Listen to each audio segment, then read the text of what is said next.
복된 날입니다. 주님의 은혜가 가득하시기를 축복합니다. 요한계시록 10장을 봉독해 드리겠습니다. 요한계시록 10장.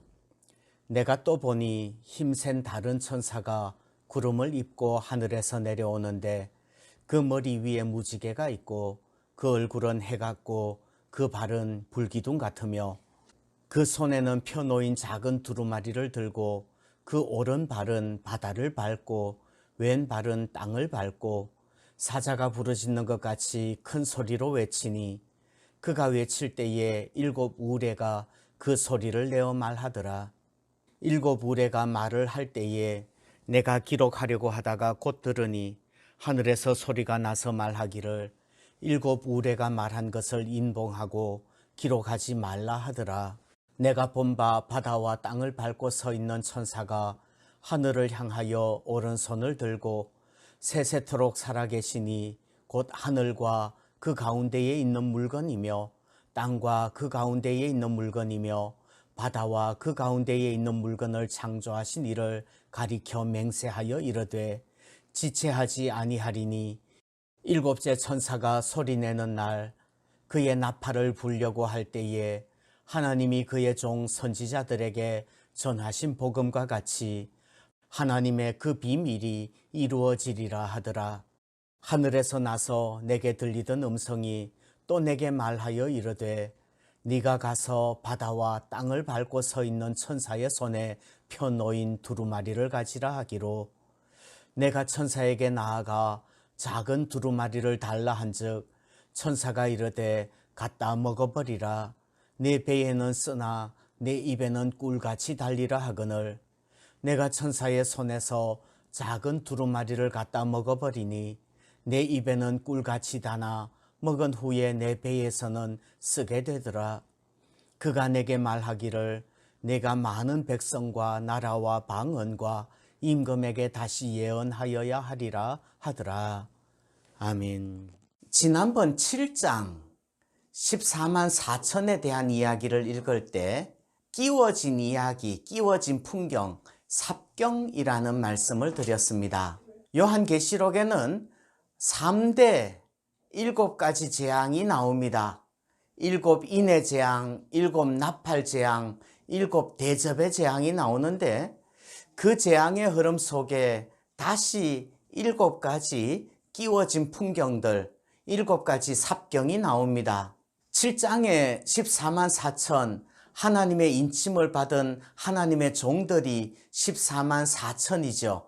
그 이야기가 첫 번째 삽경이었고요. 오늘 10장은 작은 두루마리 이야기인데요. 이것이 두 번째 삽경입니다. 그 모습은 이렇습니다. 힘센 천사가 구름을 입고 하늘에서 내려옵니다. 그 천사의 손에는 펴놓인 작은 두루마리를 들고 있는데 오른발은 바다를 밟고 왼발은 땅을 밟고 있습니다. 그런데 하늘의 음성이 요한, 이 글을 쓰고 있는 요한에게 말을 합니다. 그 천사의 손에 펴놓인 두루마리를 가지라고 말씀을 합니다. 그래서 천사에게 가서 두루마리를 달라고 하니까 천사가 갖다 먹어버리라고 말을 합니다. 그러면서 내 배에는 쓰나 입에는 꿀같이 달리라 말씀합니다. 그래서 요한이 천사의 손에서 작은 두루마리를 갖다 먹어버리니까 입에는 꿀같이 달고 먹은 후에 배에서는 쓰게 되었답니다. 그 천사가 말합니다. 네가 많은 백성과 나라와 방언과 임금에게 다시 예언하여야 하리라. 이렇게 천사가 말했습니다. 자, 이 내용은 이제 조금 설명이 필요합니다. 두루마리라는 것은 책이지요. 책이라고 하면 성경입니다. 성경을 먹어버리라는 겁니다. 강한 명령이에요. Eat up. 반드시 먹어야 하는 것입니다. 그런데 그 성경 말씀을 먹으면 입에는 달고 배에는 씁니다. 말씀을 읽고 깨달을 때는 기쁨과 감사와 감격이 있습니다. 말씀은 꿀과 송이꿀보다 더 달콤합니다. 그러나 배에서는 그 깨달은 말씀대로 실천하면서 살려고 할 때는 쓰지요. 말씀대로 산다는 것은 복음을 증거하는 증인으로 산다는 건데요. 그거 참 쓴 것이라는 말이에요. 말씀을 먹은 후에는 증인이 되어야 됩니다. 오늘 11절 말씀에서 예언한다고 할 때 예자는 맡길 예자입니다. 은행에 예금한다, 예치, 예탁 이런 말을 쓸 때 하는 단어예요. 그래서 예언이라는 것은 무당이나 점쟁이처럼 미래에 일어날 일들을 미리 말한다는 의미가 아니라 하나님이 맡기신 말씀을 선포하는 것이 예언입니다. 주님의 증인의 사역을 하는 것이 예언이라는 말이지요. 예언하기 위해서 우리에게 말씀을 먹이시는 겁니다. 그리고 주님의 증인 될 때, 예언할 때 그것을 감당할 힘도 주실 줄 믿습니다. 예레미야가 그랬습니다.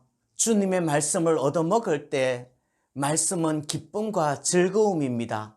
그러나 그것을 선포하려고 할 때는 고통이지요. 그래도 하나님께서는 예레미야를 놋 성벽이 되게 하셔서 이기게 하십니다.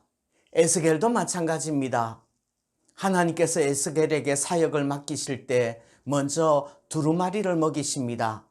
그것을 먹으면 그 두루마리 말씀이 입에 꿀같이 답니다. 그러나 하나님의 말씀을 사람들에게 고할 때는 사람들이 듣지 않습니다. 씁니다. 그래도 하나님께서는 에스겔의 이 말을 다이아몬드처럼 단단하게 만드셔서 감당할 수 있도록 힘주시는 줄 믿습니다. 우리도 말씀을 먹고 복음을 증거하는 주님의 증인들 될 수 있기를 소원합니다.